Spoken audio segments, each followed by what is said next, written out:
औज़ुबिल्लाहिमिनश्शैतानिर्रजीम बिस्मिल्लाहिर्रहमानिर्रहीम रब्बि इश्रह ली सदरी व यस्सिर ली अमरी वहलुल उक़दतम मिन लिसानी यफ़क़हू क़ौली। तमाम दरूद व सलाम मोहम्मद व आले मोहम्मद सल्लल्लाहु अलैहि वसल्लम पर। अस्सलाम वालेकुम। आप देख रहे हैं प्रोग्राम सियासत और मैं हूं असद जाफरी। और आज हम बात करेंगे GIT के हवाले से और उसके अलावा जो इस्लामाबाद में -1 की गूंज है उस हवाले से। आज हमें स्टूडियो में ज्वाइन किया है अमेरिका से फरहान चौधरी साहब, एनालिस्ट है, और उसके अलावा पाकिस्तान से हमारे साथ पाकिस्तान पीपल्स पार्टी को रिप्रेजेंट करने के लिए अशरफ भट्टी साहब मौजूद हैं, और तहरीक इंसाफ को रिप्रेजेंट करने के लिए मेरे भाई अवैस यूनुस साहब हैं, और वन एंड ओनली मेरे बड़े भाई राजा रियाज साहब सियासी तजियाकार हैं। तो सबसे पहले मैं कोशिश करूँगा कि ये एनालिसिस जो है वो तमाम लोगों से लेने से पहले राज साहब की तरफ बढ़ते हैं। राज साहब, सर ये JIT जो उज़ैर बलोच की है, ये तो बज़ाहिर ऐसा लग रहा है कि सिंध हुकूमत के ऊपर जो है वो चार्जशीट है, क्या कहेंगे इस हवाले से आप? बिस्मिल्लाहिर्रहमानिर्रहीम। असद जाफरी साहब, बात यह है कि इस वक्त पाकिस्तान के अंदर मरकज में PTI की गवर्नमेंट है, KP में PTI की गवर्नमेंट है, पंजाब में PTI की गवर्नमेंट है, बलोचिस्तान में PTI की तुफैली गवर्नमेंट है। वो मतलब उसको PTI कह ले, बैप कह ले, दोनों एक ही बात है, क्योंकि एक ही सिक्के के दो रुख हैं। अब पूरे पाकिस्तान में अगर उनको कहीं एक मुखालिफ गवर्नमेंट नजर आती है तो वो सिंध में नजर आती है। और ये पहले रोज से ही ऐसा चल रहा है कि सिंध और मरकज की आपस में मुखासमत चश्मिश चलती रहती है। कभी हल्की फुल्की फायरिंग होती है, कभी बॉर्डर लाइन जो झड़पें होती हैं, और कभी खुलखला के इजहार हो जाता है।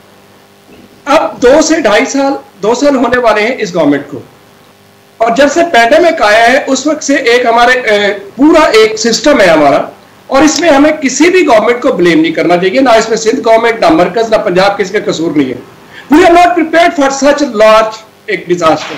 ये पूरी दुनिया में एक बहुत बड़ा आया है जिसके लिए हम तैयार भी नहीं थे, और हमारे पास इतने रिसोर्सेज भी नहीं थे। पूरी दुनिया का हेल्थ सिस्टम जो बैठ गया, तो पाकिस्तान का तो पहले भी किसी काबिल नहीं था, बल्कि पाकिस्तान का तो हेल्थ सिस्टम बहुत से मुल्कों से अच्छा है। मुझे एक्सपीरियंस है अमेरिका में भी, मुझे एक्सपीरियंस है बरतानिया में भी, कि आप वहां पे जाते हैं, आपको एक लंबी लाइन में बिठा दिया जाता है, आपकी 3 घंटे बारी नहीं आती। यहाँ तो फिर भी अल्लाह का शुक्र है, आप चले जाए अस्पताल में 10-15 मिनट में आपको ना कोई डॉक्टर आपको अटेंड कर लेता है। लेकिन ये एक पैंडेमिक एक इतनी बड़ी आपके ऊपर उफ्ताद पड़ी पूरी दुनिया पर, पाकिस्तान कर भी पड़ी, लेकिन दूसरी दुनिया के पास जो एक एडवांटेज था वो उनके रिसोर्सेज, उनके फंड्स थे, उनकी इकोनॉमीज बड़ी थी, उनके पास पैसे ज्यादा थे, उनके पास इमरजेंसीज को निपटने के लिए फोर्सेस जो है ऑलरेडी तैयार थी। पाकिस्तान अल्हम्दुलिल्लाह यहाँ पे PMLN की गवर्नमेंट रही, जहां पर पीपल्स पार्टी की गवर्नमेंट रही, यहाँ पर उनकी गवर्नमेंट रही जिनकी हमेशा गवर्नमेंट होती है, और यहाँ पर अब PTI भी 2 साल से आएगी। वही मैं अर्ज कर रहा हूँ ना कि अब PTI की गवर्नमेंट भी है। और सर मैं तो थोड़ा डरने वाला आदमी हूँ ना, आपकी तरह दलेर नहीं हूँ, इसलिए मैं छुप छुप के बात करता हूँ। तो हम वो सिस्टम डेवलप अभी तक भी नहीं कर पाए। अच्छा, अब ऐसे सूरत हाल में चाहिए तो यह था कि हम तमाम सियासी कुव्वतें बैठती और बैठकर हम कोई एक मुतफक्के लाहेअमल तैयार करती, जिसको प्रॉपरली कन्वे किया जाता तमाम ममालिक में, तमाम सूबों में, सॉरी, और उस पर मरकज बेशक उसको लीड करता, या सूबों को खुद मुख्तार एक गाइडलाइन जो है कम से कम एक नेशनल लेवल पे बनाई जानी चाहिए थी। लेकिन बदकिस्मती से ऐसे नहीं हुआ। सिंध वालों ने थोड़ा सा एडवांटेज लिया, पहले उन्होंने कहा हमने लॉकडाउन कर दिया, लॉकडाउन कर दिया, लॉकडाउन करेगा, मरकज नहीं कर रहा, मरकज नहीं कर रहा, मरकज नहीं कर रहा, खराबी होगी। मरकज ने कहा कि जनाब ये लॉकडाउन कर रहे हैं, ये लॉकडाउन कर रहे हैं, ये खराबी हो रही है, बदे भूखे मर गए। लेकिन कहीं भी जगह पे हमने संजीदगी से इस सिचुएशन से बाहर आने की कोशिश नहीं की, और इसमें हम सब बराबर के जिम्मेदार हैं। तो ज़ाहिर है मेरा किसी सियासी पार्टी से ताल्लुक नहीं है, इसमें सब बराबर के जिम्मेदार हैं। इसमें PTI भी उतनी जिम्मेदार है, इसमें पंजाब गवर्नमेंट भी उतनी जिम्मेदार है, इसमें KP गवर्नमेंट भी उतनी जिम्मेदार है, इसमें सिंध गवर्नमेंट भी उतनी जिम्मेदार है। खराबी कहां से शुरू हुई?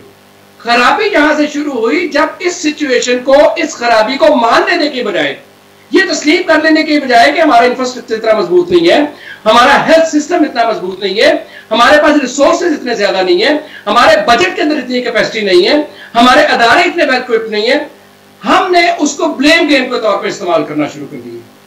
अच्छा, वो ब्लेम गेम जो है वो सिंध ने शुरू की या मरकज ने शुरू की? दोनों तरफ से, इधर से फायर हुआ, उधर से फायर हुआ, इधर से बात हुई, उधर से बात हुई, तो दोनों तरफ से होता गया। इसके हमारे यहाँ में एक तस्लीम कर लिया गया है कि सच वो है, चाहे जितना मर्जी बड़ा झूठ हो, उसको इतने तवातर के साथ बोलो, इतने तवातर के साथ बोलो कि लोगों के ज़हन में वो नक्श हो जाए कि जो कहा जा रहा है यही सच है। तो यही सूरत हमारे साथ यहां पर बनी। अब इस सिचुएशन के अंदर जब आप किसी ने भी, इत्तेफाक की बात है कि किसी ने भी कोशिश नहीं की, किसी पार्टी के बड़ों ने तो सब पार्टी को इकट्ठा करके इनको बताते कि नहीं भाई, ये वक्त इस वक्त लड़ाई का नहीं है, ये इस वक्त लड़ाई खत्म करके लोगों की सर्विस का है, लोगों को अपने रिसोर्सेज के अंदर रहते हुए। मेरा सवाल जो है वो आपसे यकीनी तौर आप बिल्कुल बजा फरमा रहे हैं, लेकिन मैं ये जो है GIT रिपोर्ट है इस हवाले से मैं पूछना चाह रहा था कि उज़ैर बलोच ने, मतलब ये है कि 2017 में भी बहुत सारी ऐसी चीज़ें इंकिशाफात हुई थी जिसमें जो है वो उन्होंने ये कहा था कि हल्फिया बयान दिया था कि जो भी मैंने कार्रवाई 198 अफराद को कत्ल किया है और मुख्तलिफ जो है वो शुगर मिलों के ऊपर कब्ज़ा किया है और बिलावल हाउस के इर्द गिर्द जितने भी घर हैं वो खाली करवाए हैं। तो वो मैंने जरदारी साहब के इमाम पे और उसके अलावा फरियाल तालपुर के इमाम पे और उसके अलावा कादर पटेल और शर्जील मेमन और ये सारे, अभी जो सिंध गवर्नमेंट ने GIT जो है वो जारी किया है उसमें तो ऐसा चीज़ तरह की कोई बात नहीं है, लेकिन जो अली जैदी साहब प्रेस कॉन्फ्रेंस कर रहे हैं और लेके आ रहे हैं, तो सर ये कहाँ, आपको क्या लग रहा है? इसमें 4 अफराद के साइन हैं जो बड़े हमारे इदारे हैं, MI है, ISI है, उसके अलावा दीगर जितने भी इदारे हैं। तो सर इसको आप कैसे देख रहे हैं? मैं ये कह रहा हूँ कि ये जो GIT अली जैदी जो है वो दिखा रहे होते हैं ये तो सीधी सीधी सिंध गवर्नमेंट के ऊपर चार्जशीट है सर। मैं यस करता हूँ, ये एक बहुत तल्ख हकीकत है कि कराची में हमेशा से ऐसे अनासर को इस्तेमाल किया गया मुख्तलिफ पार्टीज की तरफ से। एक जमाने में ये इल्जाम लगता था एक मजहबी जमात पर कि उन्होंने अपना एक स्टूडेंट विंग बनाया हुआ जो इस तरह की फोर्सेज यूज करती है, लेकिन वो बहुत पीछे की बात रहेगी। और उसके बाद फिर MQM जो आई, उसका बकायदा एक विंग था, आप जो मर्जी करें।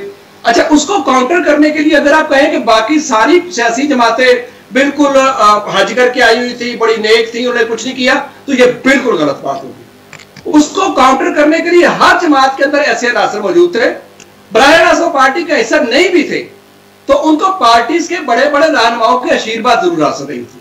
और ये न्यारी जो है ना, ये तो हमेशा से हमारा एक वोल्केनो रहा है, एक हमारा दुखती रग रही है, एक फोड़ा रहा है, दुखता हुआ फोड़ा रहा है। तो इसमें ऐसे लोगों को प्रमोट किया जाता रहा है। यहाँ पर वो रहमान बलोच भी थे, यहाँ पर अब उज़ैर भी हैं, यहाँ पर और भी कई नाम निकल आएंगे, तो उनको मुख्तलिफ सियासी जमातें जो है वो इस्तेमाल करती रही हैं। और माजी में ये एक फैक्ट रहा है कि इस इलाके में हमेशा से पाकिस्तान पीपल्स पार्टी का असर नफूज ज्यादा रहा है। यहाँ से जनाब जुल्फ़िकार अली भुट्टो भी इलेक्शन लड़ते थे, यहाँ से मोहतरमा बेनज़ीर भुट्टो भी इलेक्शन लड़ती थी, यहाँ पे जनाब बिलावल जरदारी साहब भी इलेक्शन यहीं से लड़े जो हार गए। Anyway, तो इस इलाके में पीपल्स पार्टी का असर नफूज बहुत ज्यादा रहा है। तो ये बात जो कही जाती है कि उन लोगों ने इसको इस्तेमाल किया या नहीं किया, ये तो इसकी तहकीक तो अब तहकीक के बाद फैसला होगा। लेकिन जो उन्होंने बयानात दिए, जो GIT ने रिपोर्ट जारी की, उसके अंदर ये वाकई ये बातें शामिल थी कि यहाँ पर सियासी जमातों के रहनुमाओं ने, चले मैं जरदारी साहब का नाम नहीं लेता, मैं मोहतरमा फरियाल साहब का नाम नहीं लेता, मैं बाकी पटेल साहब का नाम नहीं लेता, लेकिन ये बात है कि वहां पर सियासी जमातों ने उसको इस्तेमाल किया है उस कॉर्नर को। और चूंकि ये एक वो कॉर्नर था जो पीपल्स पार्टी के पास था, बाकी पूरे का पूरा जो है तो MQM के पास था। राय साहब मैं होगा, लेकिन मैं शामिल करता हूं अशरफ भट्टी साहब को, सीनियर रहनुमा है पाकिस्तान पीपल्स पार्टी के। भट्टी साहब क्या कहेंगे? अली जैदी साहब ने जो है वो चार्जशीट लगा दी है पीपल्स पार्टी के हवाले से। वो कहते हैं कि उज़ैर बलोच ने 198 कत्ल किए हैं और ये सारी सरपरस्ती जो है पाकिस्तान पीपल्स पार्टी को हासिल थी। सर बिस्मिल्लाहिर्रहमानिर्रहीम, शुक्रिया सजाफी साहब। देखें जी, पाकिस्तान पीपल्स पार्टी पे आज अली जैदी ने इल्जाम नहीं लगाए। पाकिस्तान पीपल्स पार्टी जब से बनी है ऐसे इल्जाम उस पर लगते रहे हैं। आप जरदारी साहब का पिछला 11 साल जो उन्होंने बिला वजह सजा काटी और जेलों में रहे, वो सुनहरी दौर था उनका जो उन्होंने जेलों में काटा। और देखें उस वक्त की जो मौजूदा हुकूमत थी, जो मियाँ नवाज शरीफ साहिबान थे, उनके दौर में ये केसेस शुरू हुए और उनके दौर में ही अल्हम्दुलिल्लाह आसिफ अली जरदारी साहब सुरखरू हुए और अदालतों ने उनको बरीजुमा करार दिया। जहां तक उज़ैर बलोच की GIT रिपोर्ट की बात है, वो आपकी सारी रिपोर्ट आपके सामने है। देखें ये 2013 में जब 2014 में जब जनरल हीर साहब ने इसको मस्कत से ये दुबई पहुंचे और दुबई से जब हमारी एजेंसियां इसको लेके आई, क्या उस वक्त तक हमारे ये अदारे क्यों खामोश रहे? आज क्यों उनको जहमत पेश आई ये JIT की रिपोर्ट सामने लाने की और पेश करने की, और उसमें भी पाकिस्तान पीपल्स पार्टी का कोई किरदार नहीं है? देखें उस पर कह रहे हैं कि 60 से ज्यादा मुकदमे हैं उस पर। जो मेजर जनरल आसिफ गफूर साहब ने कहा था कि ज़ाहिर बलोच ने आर्मी एक्ट और ऑफिशियल सेक्रेट एक्ट के तहत इसको गिरफ्तार किया गया है। ये ठीक है, उसको जब आर्मी के एक आला अदारे ने गिरफ्तार किया और उसमें उन्होंने जो उसकी इन्वेस्टिगेशन की थी उसकी रिपोर्ट सामने आ गई। आप PTI वालों को पता नहीं ये क्यों हजम नहीं हो रहा? क्या वो चाहते थे कि मतलब कि सारी पीपल्स पार्टी को इसी में दफन कर दें? अगर वो ये चाहते हैं तो JIT नहीं बना लें और नई रिपोर्ट सामने ले आए। देखिए वो ज़ाहिर बलोच, मैं मानता हूं कि मुल्क दुश्मन होगा, मैं मानता हूं कि उसके पास ईरानी पासपोर्ट होगा, मैं मानता हूं कि अफगानिस्तान के रास्ते वो दुबई पहुंचा, मस्कत पहुंचा और मस्कत से वो दुबई पहुंचा, ये सारी बातें ठीक होंगी। लेकिन पाकिस्तान पीपल्स पार्टी पे ना जाने खुदाया ये क्यों लोग इस तरह के इल्जाम लगाते हैं और हर दफा पीपल्स पार्टी को नीचा दिखाने की कोशिश करते हैं। लेकिन मैं समझता हूँ कभी भी ऐसा नहीं हुआ। अल्लाह की ज़ात ने हमें हर मैदान में सुरखरू किया है और हम इंशाल्लाह सुरखरू होंगे इस JIT की रिपोर्ट में भी। और जो मेरे भाई ने राजा रियाज साहब ने बड़ी अच्छी बात की, वो कोरोना की तरफ गया, थोड़ा सा मैं उसमें ऐड कर देता हूँ कि जब इस मुल्क में 24 मार्च को लॉकडाउन किया गया, अगर उस वक्त हम सख्त लॉकडाउन करते, देखिए उससे पहले हमें पता चल चुका था कि चाइना में क्या हो रहा है, हमें पता चल चुका था कि बाकी मुल्कों में किस तरह और कितनी मौतें हुई हैं, अमेरिका का क्या हाल है। ये एक हमारे लिए एक मतलब बात खुल के सामने आ चुकी थी और हमें आइडिया हो चुका था कि ये कोरोना बड़ी सख्त बीमारी है और इससे लोगों का काफी नुकसान हुआ है, लाखों के हिसाब से मौतें हुई हैं। तो हमें उस वक्त सख्त लॉकडाउन में जाना चाहिए था। असद जाफरी साहब, उस वक्त हर बंदे की जेब में 5-7 हज़ार रुपया पड़ा हुआ था। हर बंदा अपनी जिंदगी की जो गाड़ी थी वो चला रहा था। इस साढ़े 3 माह में उसकी जेब में जो खर्च थे वो सारे पैसे खर्च हो गए, काम के लिए वो बाहर नहीं निकला, जिसकी वजह से मुल्क की इकानमी को तो नुकसान हुआ, गरीब आदमी को भी नुकसान हुआ और जो मेरे और आपकी तरह के मिडिल क्लास लोग थे उनका भी नुकसान हुआ। देखिए उनके पास जो रिजर्व थे वो खा लिए, काम कोई नहीं थे। जिस तरह मेरी बात लगा लें, इसका मतलब ये है कि अशरफ साहब आप कह रहे हैं कि हुकूमत जो है वो नाकाम हो चुकी है, इनकी पॉलिसीज जो है वो किसी काम की नहीं है। अवैस यूनुस भाई, आप ये बताइए कि ये क्या निकालना चाह रहे हैं सर JIT से आप? अली जैदी ने नया एक पंडोरा बॉक्स खोल दिया सर। वफाक और सिंध जो है वो मध्य मुकाबिल आ गया है और जैदी साहब को वजीर आज़म इमरान खान की सपोर्ट हासिल है सर, बल्कि आशीर्वाद हासिल है sir.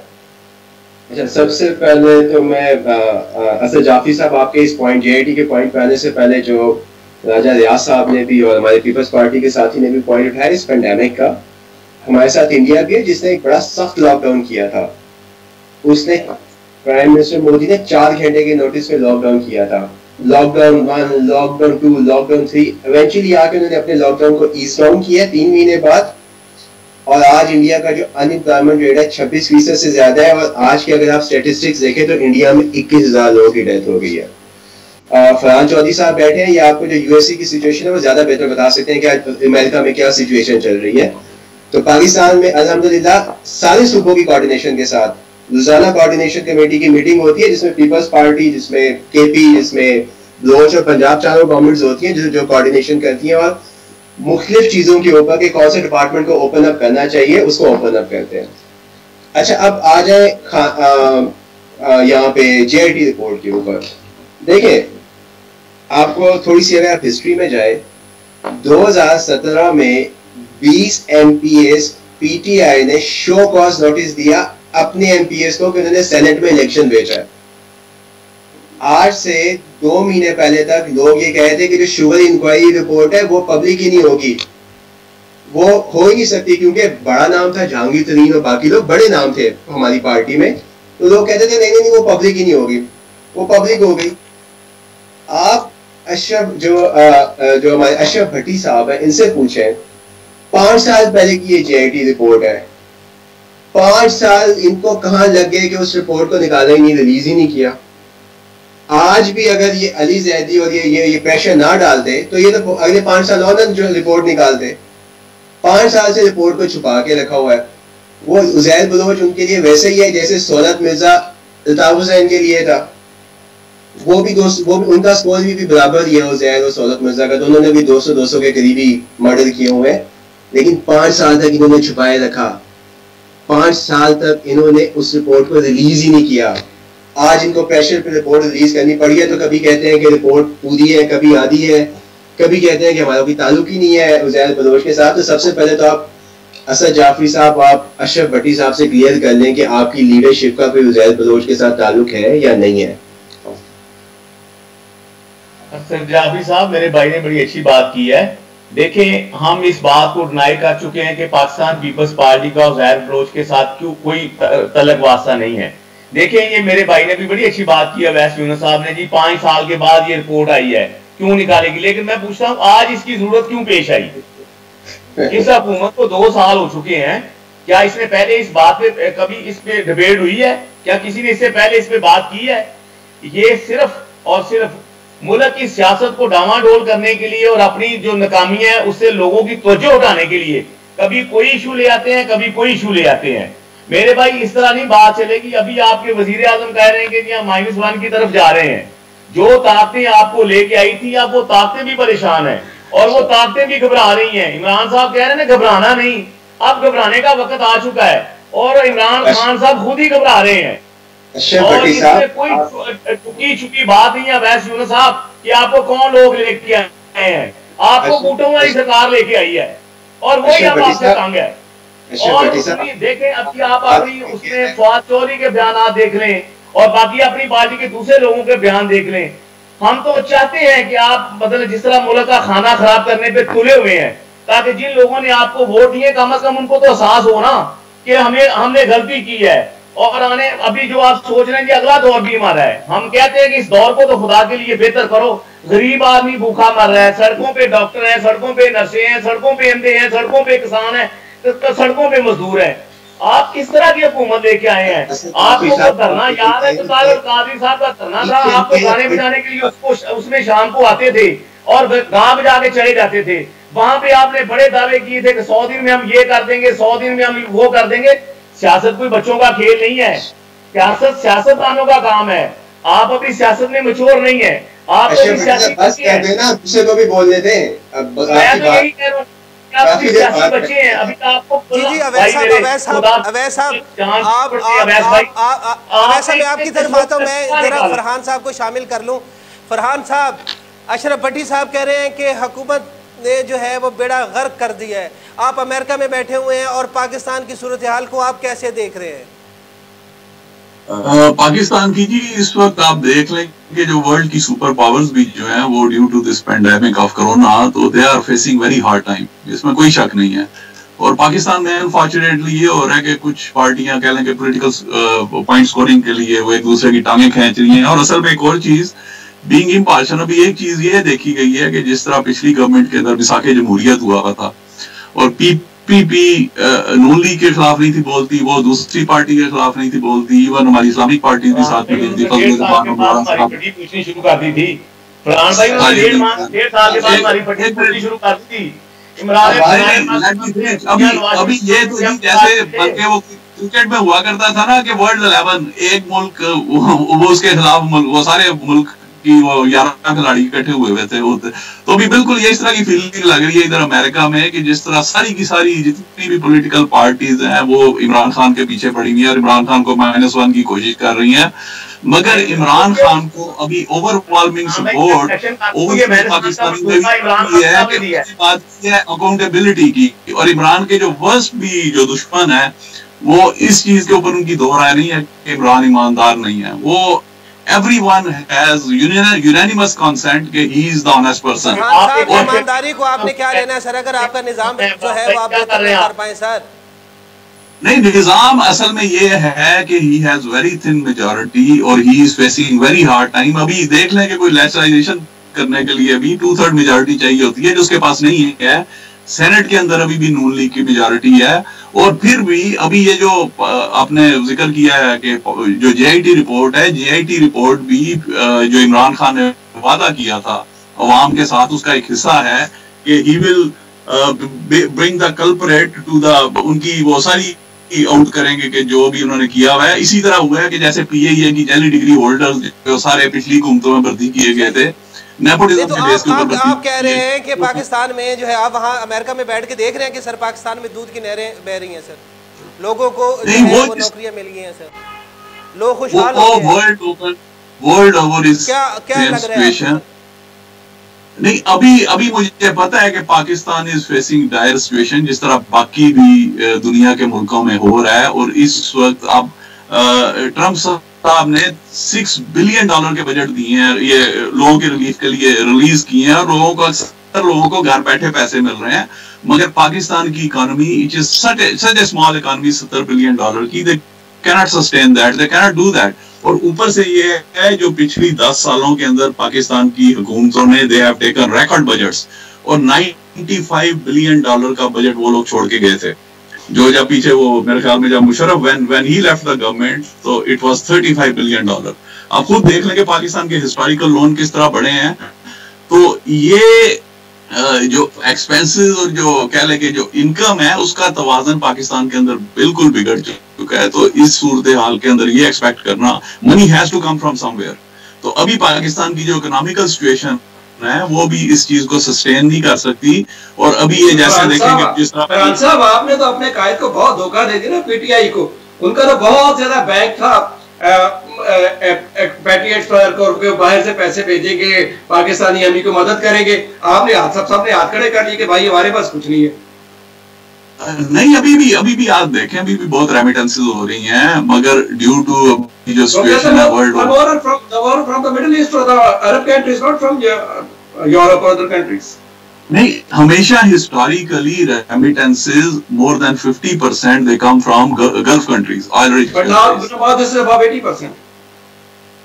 Ji, now it's above 80%, 70 to 80%। ना, मगर उधर भी सूरत हाल हर मुल्क के अंदर भाई साहब बात ये है कि जो पाकिस्तान साहब आप जो -1 की बात कर रहे हैं, मैं आपसे उस हिस्से में केस करना चाहता हूँ। और मैं सॉरी में ये मेरा तजज़िया है नहीं है राय साहब, इसमें ऐड कर लें। शेख रशीद साहब कहते हैं जो -3 सर, ये -1 क्या है, ये -3 क्या है, ये थोड़ा एलेबोरेट कर दीजिए आप। मैं आपसे अर्ज करता हूँ, मैं आपसे जो कह रहा हूँ ना मेरे पास ना मैं वलायत मुझ पे आती है ना वही आती है, मैं तो सिर्फ अपना खालिस्तान तज्जिये की बुनियाद पे बात कर रहा हूँ। जी सर, पाकिस्तान में अभी तक जो है ना सियासत में -1 3 हो चुके हैं। सबसे पहले सईद मुनव्वर हसन, उनको -1 किया गया, पार्टी में से निकाला गया, जिस तरह निकाला गया सूरत हाल आपके सामने है। उन्होंने वो जो उनका शहादत और मसला जो भी था जिस तरह भी था। दूसरा -1 हमें करना पड़ा नवाज शरीफ साहब को, लेकिन वो कोर्ट्स में जाकर करना पड़ा क्योंकि उनकी पार्टी के अंदर ग्रीप इतनी सी कि हम कोशिश करने के बावजूद उनकी पार्टी ग्रीप खत्म नहीं कर सके। तीसरा -1 हमने अल्ताफ हुसैन साहब को किया, उसके लिए भी हमें फिर एक कोई बैरूनी इमदाद पर जरूरत पड़ी, ये करी वो करी। आप -1 अच्छा -1 और -3 वाली जो बात करें तो वो पाकिस्तान में हम एक्सपीरियंस कर चुके हैं एक दफा कि जब ये गुलाम रज़ा खान साहब ने नवाज शरीफ साहब की गवर्नमेंट को खत्म किया था तो उस वक्त फिर बाद में बड्डा पड़ गया था। फिर जनाब एक छड़ी वाले साहब को जाकर जो है ना दोनों से इस्तीफा लेना पड़ा था। उन्होंने कहा तू भी जा। आजकल की सिचुएशन में मैं ये बात कर रहा हूँ, ये मेरा तज्जिया है, आई मे बी रॉन्ग। पाकिस्तान में ना -1 होने जा रहा है, ना -2 होने जा रहा है, ना -3 होने जा रहा है। इस वक्त कोई भी अफोर्ड ही नहीं करता ये बात। नहीं सर, यहाँ मैं एक सवाल सर, मैं एक ज़िमनी सवाल ऐड कर दूं सर। आपने ये अगर -1 नहीं है तो असेंबली में जो है वो इमरान खान को ये क्यों कहना पड़ा, और फिर जो है वो इमरान खान को ये क्यों कहना पड़ा कि मेरे अलावा कोई और चॉइस नहीं है। मैं ना जाफरी साहब मैं बहुत अरसे तक ना सुप्रीम कोर्ट की कवरेज करता रहा हूँ। मेरा एक तजर्बा है कि जज साहबान ना बड़ी ऑब्जर्वेशन देते हैं और बहुत जो लगता है बस ऐसी तैसी होगी इस पते की, तो लेकिन फैसले में वो नहीं होता। सूरत सियासतदानों की भी यही होती है, जब वो तकरीरें कर रहे थे that is totally something different. आप देखें कि उनका फाइल वर्क किया है, तो वो जज्बात में उन्होंने बात कर दी कि मुझे निकाल दी, उन्होंने मतलब -1 में उन्होंने कोई बड़ा जज्बात दिया, अगर मैं चला भी गया तो मेरी जगह पर बैठा है नहीं करेगा तोड़ना, मतलब उनका ये था। इस वक्त पाकिस्तान के अंदर -1 वाली सूरत है ही नहीं, ना -2 वाली है। मैं आपको पीटीआई की एक बात बताता हूँ, वैस यूनुस साहब बैठे हैं, ये पता नहीं इत्तेफाक करें या मुझसे नाराज हो। पाकिस्तान तहरीक इंसाफ मुकम्मल तौर पर इमरान खान की पार्टी है और वो पार्टी जो है ना नजरिए की है, ना नजरिए की है, ना उसकी कोई ऑर्गेनाइजेशन स्ट्रक्चर है, ना उसका कोई एक लोगों के अंदर एक नजरिए की बुनियाद पर जुड़त है। वो सिर्फ और सिर्फ इमरान खान की पर्सनैलिटी का करिश्मा है और उसके गिर्द उन्होंने इकट्ठा किया हुआ, यूथ को इकट्ठा किया हुआ है। उन्होंने सिर्फ नाज़िर को की बहुत सारी तादाद में पीटीआई में सिर्फ इस वजह से को या पीटीआई को सपोर्ट करती है इमरान खान की वजह से। उन्होंने उसका वो रूज देखा हुआ है कि जब वो जो यॉर्कर मारते थे, स्विंग करते थे, कटर मारते थे, वो उसमें उनकी आशिक है, तब से वो चल रहा है। तो अगर पीटीआई में से आज इमरान खान को आप माइनस कर दें, पीटीआई खत्म है। पीटीआई में शाह महमूद कुरैशी हो जाए, पीटीआई में जमीर कलीम हो जाए, पीटीआई में परवेज खटक हो जाए, पर पीटीआई में कोई भी हो जाए, कोई एक ये पीटीआई जो है ये आपको बताओ पाकिस्तान पूरे में 2 सीटें नहीं निकाल सकेगी इमरान खान की पार्टी का नहीं होगा तो। इसलिए हम अगर तो ये गवर्नमेंट, और दूसरी बात ये है कि इस वक्त मुल्की हालात में आप देखें, अंदरूनी हालात देखें, बैरूनी हालात देखें, मुआशी हालात देखें, इस वक्त गवर्नमेंट को डिस्टेबलाइज करना अपोजिशन भी अफोर्ड नहीं कर सकती। और मैं आपको ये चैलेंज करता हूं कि अपोजिशन की पार्टी कोई भी इमरान खान के खिलाफ तहरीके अदम एतमाद नहीं लेकर आएगी। पीटीआई की मौजूदा गवर्नमेंट के जो भी बिल होंगे पास होंगे और उसका तरीकेकार क्या होगा कि अपोजिशन वो आप कहते हैं ना कि अभी थोड़ी देर मेजॉरिटी है 4 बंदे, मैं कहता हूं कि इसमें से 25 और निकाल दें, वो जो 125 बाकी बैठे होंगे सारे के सारे बिल पास हुआ करेंगे, ये सारी की सारी ऑपोजिशन में उठ के बाहर चली जाया करेगी, लेजिस्लेशन नहीं रुकेगी इनकी। हाँ, जो एक ड्रास्टिक चेंजेस है वो नहीं हो सकेंगे, मतलब ये आइन तब्दीली नहीं कर सकेंगे, कोई बड़ी तब्दीली नहीं ला सकेंगे। लेकिन मैं तो थोड़ा सा इस बात में थोड़ा सा मेरा तो ईमान इस बातों से भी उठ गया है जब से आपने चेयरमैन साइड के खिलाफ तरीके से एतमाद नाकाम हुई है कि एक बंदे खड़े होकर 60 बंदे 65 बंदे तारीख कर रहे हैं कि हाँ जी हम इसके खिलाफ अदम एतमाद डालेंगे, हमायत करते हैं मुकम्मल, इसको फारिग करते हैं। लेकिन जब वोट होता है तो पता चलता वो जो साथ अपने भी चले गए उनके साथ। ये वही हाल है सर, वो गैबी मददी में जो है वो अवैस सर बढ़ता हूँ वो अवैस से पूछते हैं, अवैस साहब अब ये बताएं कि जो आम जो है वो पहली बात तो ये है कि पार्टी आपकी मुनज़्ज़म नहीं है सर, ये क्रिज़्मा है सिर्फ इमरान खान का, इमरान खान की वजह से लोग जो है वो जमा है। बाकी ये है कि जो सूरत हाल -1 वाली चल रही है, मैं आज एक एनालिसिस सुन रहा था हारून रशीद साहब का मुबशर लुकमान साहब के साथ, तो वो ये बता रहे थे कि भाई ये अंदर की खबर है कि इमरान खान चेंज हो रहा है। इसमें 2-3 उन्होंने नाम भी लिए जिसमें असद उमर थे और उसके अलावा जो है 1-2 और नाम शाह महमूद कुरैशी का भी और इस तरह का भी। तो सर इसका मतलब ये है कि जो आपको अहबाब लाए हैं सर वो आपसे मुतमईन नहीं है, इसका मतलब ये है कि 2 सालों में आपकी कारकर्दगी जो है वो सर काबिल कदर नहीं है, क्या कहेंगे? असद जाफरी साहब, सबसे पहले तो रिक्वेस्ट है कि आप जरा मॉडरेट करके जो बात कर रहा है उसी को बात करें। वो अगर अशरफ भट्टी साहब की बात है वो तो अपनी बारी पे करें। देखिए अनफॉर्चुनेटली पाकिस्तान की जो डेमोक्रेसी क्योंकि कभी इवॉल्व ही नहीं हुई, तो पाकिस्तान ने कभी लीडरशिप ही नहीं प्रोड्यूस की।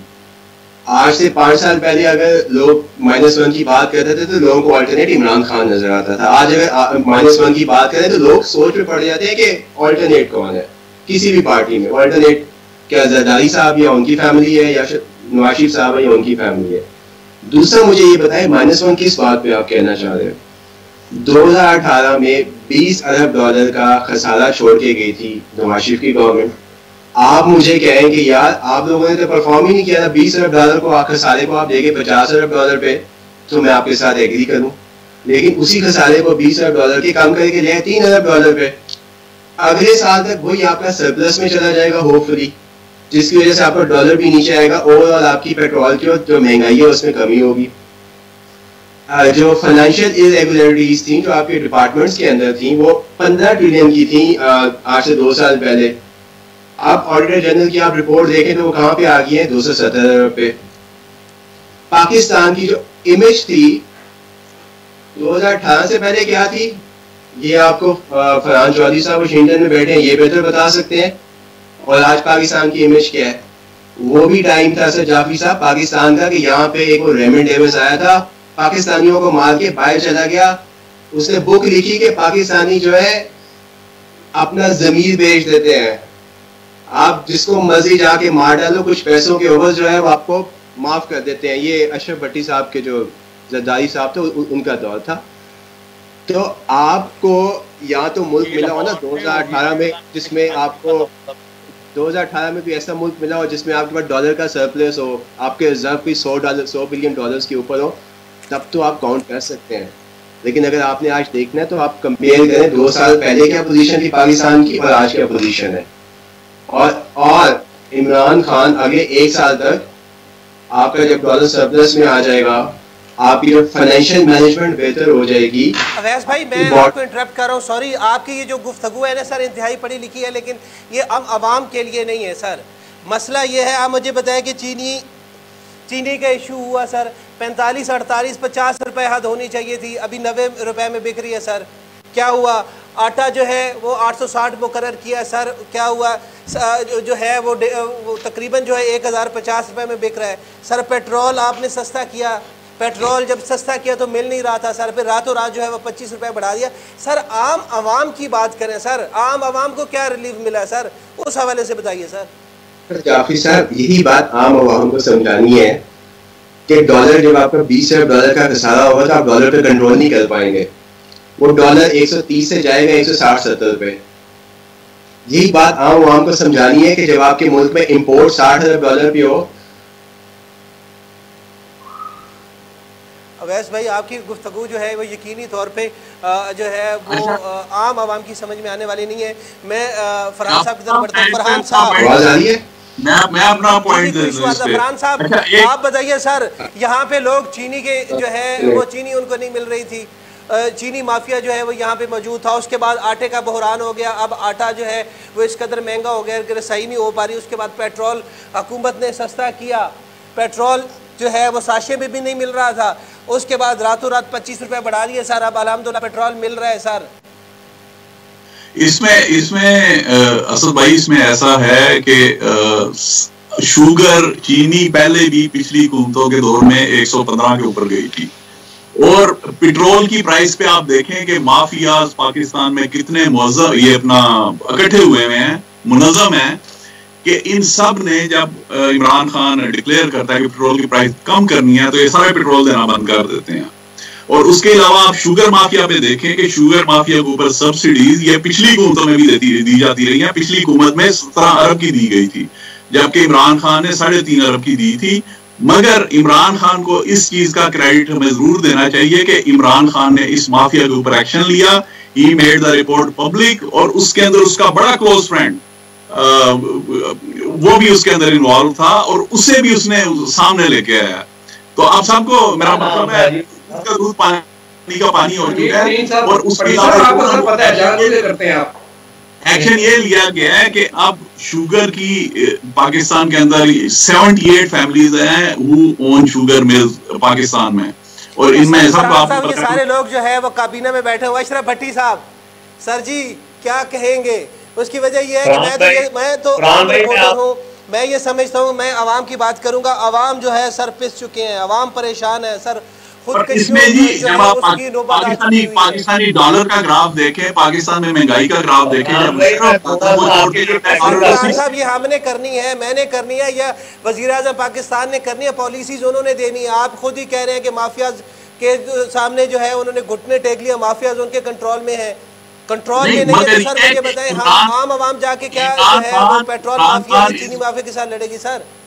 Imran Khan is not part of this mafia. Imran Khan की ना शुगर मिलने है ना उसकी कहेंगे ना सर, जब माफिया को कंट्रोल नहीं करेंगे। अशरफ भट्टी साहब, अच्छा जाफरी साहब शुक्र है आपके साथ मैं आपकी तरफ आ रहा हूं जी। भट्टी साहब, अवैस भाई माजरत के साथ मैं आपको ये बात कराना चाहता हूँ कि पाकिस्तान में कभी भी चीनी 115 रुपए नहीं बिकी। ये सारे क्रेडिट पाकिस्तान पीपल्स पार्टी और नून लीग को नहीं जाते, ये आप लोगों को जाते हैं। जब तेल की कीमत कम होती है तो मिलता नहीं। जब तेल की कीमत अगर मोहतरम वज़ीर आज़म ने बढ़ानी थी तो उनको क्या प्रॉब्लम थी कि 4 दिन पहले बढ़ा दी, 4 दिन इंतजार कर लेते। उन्होंने पहले तेल को 100 का दिया और अपनी एटीएम मशीनों, प्राण भाई अपनी एटीएम मशीनों को जिस तरह उसकी एटीएम मशीनें हैं, जंगीर तरीन उसकी एटीएम मशीन है, उसकी अलीम खान एटीएम मशीन है, ये वो लोग हैं जिन्होंने उसको इलेक्शन में सपोर्ट किया, जिन्होंने पंजाब से खा रहा इमरान खान। अगर वो कोई पर्सनल एटीएम मशीन कोई करता है, उसे सपोर्ट करता है, तो that is something, it is not burden on the public. अरबों रुपए इस पार्टी पे लगाए हैं, असल में लोगों ने अरबों रुपए इस पार्टी पे लगाए हैं और उसके अगेंस्ट एक्शन लिया, पर उसी की वजह से इमरान खान को वोट मिले हैं इतने। अब इमरान खान ये जब इधर हमारे आया था तो इतना अगर चीनी पे देते तो उसमें हो जाता है, 100 मोटो नोटिस उनको कहेंगे वहां पे भी ले लें ताकि आवाम को भी मार दे सारी को। पहले तो वहां भूख से मार रही है, आपकी अदालतों ने लेना ना, आपकी अदालतें नहीं करती तो इमरान खान क्या करे। बल्कि जीआईटी रिपोर्ट के ऊपर भी ये अली आपने खुद ही कहा है, फरहान भाई आपने खुद कहा है कि ये जो माफिया है उन्होंने पेट्रोल गायब कर दिया।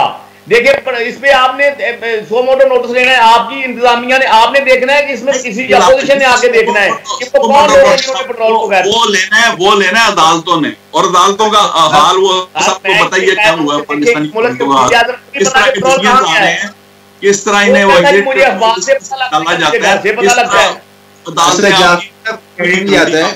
जाफरी साहब कैट जाता है इस हुकूमतों के। चले आप सब लोग माफिया की बातें कर रहे हैं, नहीं तो पिछली हुकूमतें तो माफिया के साथ ही काम करती थी। तो आपके साथ बहुत बड़ा माफिया बिल्कुल मिला हुआ है भाई। पाकिस्तान की पार्टी नून लीग में वकालत नहीं कर रहा, उनके साथ तो ऐसा कोई माफिया नहीं था, उनकी तो कोई ऐसी चीजें नहीं थी जो उनके साथ चल रही थी। कोई लोग मौजूद हैं जो पिछले अदवार में पीपल्स पार्टी के साथ है और नून लीग के साथ है। सर कोई ऐसा चेहरा ले गए हैं सर, गिना चुना 1-2 लोग होंगे जो पीटीआई के, आप जैसे काबिल लोग भी सब पीछे बैठे हुए ना करें। राजा साहब ये बताएं, राजा साहब अवैस भाई आप जैसे जो है वो भी पीछे है सर, मैं समझ सकता हूँ। उसकी वजह ये है कि जितने भी इधर से किराए इसके अंदर है ना वो टांगा टाइप जो है वो लोग इधर उधर से इकट्ठे हुए हैं। क्या कहेंगे? आप अली जैदी को देख लें, वो का अमेरिका का पड़ा हुआ है। आप असद उमर को देख लें, आप उसके तो 30 से ज्यादा लोग उसकी इतना लैग था तो उससे वजारत कुछ ही नहीं। फरहान भाई आपने 3 दफा वजारतें बदली, आपने 10-10 दफा सेक्रेटरी बदले हैं मुस्लिम महकमों के, आपने कई दफा आईजी डीआईजी बदले हैं। ये है कि जब कोई परफॉर्म नहीं करेगा तो उसे बदलेंगे ना। अब नवाज शरीफ दौर में तो सारे रिश्तेदार उसके बैठे हुए, तो कहां से बदलना था? 3 दफा बदला आपने। अब जो वजीर खजाना था कौन था जो पंजाब का? उजैर बलोच आपका अगला एमएनए का कैंडिडेट होगा। चलें जी देख लें, अगर होता है तो वो अगर आप हुकूमत से छोड़ती है बड़ी करती है। राजा साहब ये बताइए मंदिर का मामला है, मंदिर की तामीर क्या क्यों जो है वो काफी इल्जाम लगाए हैं। पाकिस्तान पीपल्स पार्टी झूठे इल्जामों से नहीं डरती, वो मैदान में खड़ी है, पहले भी खड़ी थी, आज खड़ी है। एक टॉपिक है उसको डिस्कस करेंगे। जो सिंध हुकूमत ने दी है वो 35 सफ़ों की है, जबकि असल जीआईटी रिपोर्ट वो 43 सफ़ों की है। उन्होंने वो सफ़े क्यों निकाल लिया उसमें से? और आप देखें असली जीआईटी रिपोर्ट भी मुझे किसी ने भेजी।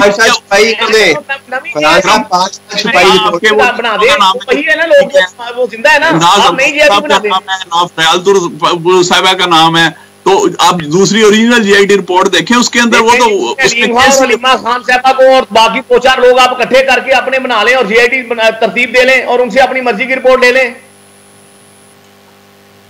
नहीं, अलीमा खान वो she is not public office holder, और उसके ऊपर वो लगाते भी हैं इल्जाम। तो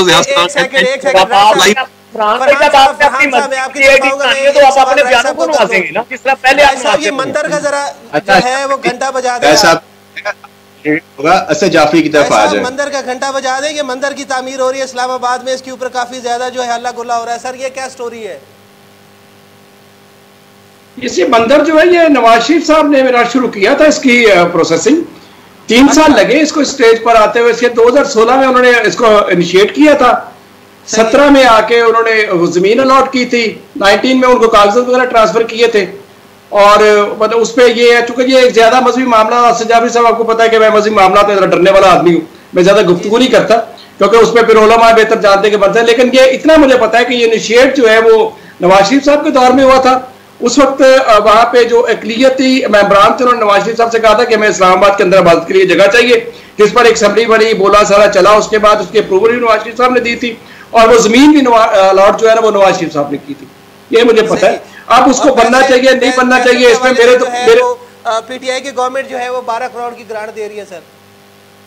आज सुनने में ये आया था कि वो 12 करोड़ दे रहे हैं, लेकिन गवर्नमेंट ने से डिनाई कर दिया कि हम नहीं दे रहे। नूरुल्लाह कादरी साहब की आज ही की स्टेटमेंट है असेंबली के अंदर, वो जो एड्रेस कर रहे थे तो उन्होंने कहा था कि जी हमारे पास लोग आए थे, उन्होंने कहा था कि आप मंदिर के लिए पैसे थे तो, लेकिन हमने अभी तक उनको कोई पैसे दिए नहीं है।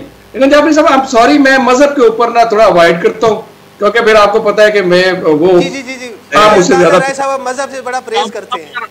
मौका दे तो मैं इसके ऊपर मजहर जो है ये मंदिर के चक्कर में सर बहुत ज्यादा लिताड़ा जा रहा है आपको अपोजिशन की तरफ से, बिलखुसूस नून लीग की तरफ से। देखिए पहले तो आप बैकग्राउंड समझ लें कि इस्लामाबाद के अंदर इस टाइम 3000 जो हिंदू कम्युनिटी के लोग हैं वो माइग्रेट किया उन्होंने, और उनकी माइग्रेशन की वजह ओवर द पीरियड हुई, लेकिन उनकी माइग्रेशन की वजह ये थी कि बाकी इलाकों में इनसिक्योरिटी थी, तो इस वजह से वो माइग्रेशन उनकी इस्लामाबाद में होती गई और आहिस्ता आहिस्ता माइग्रेशन इस्लामाबाद में हो रही है।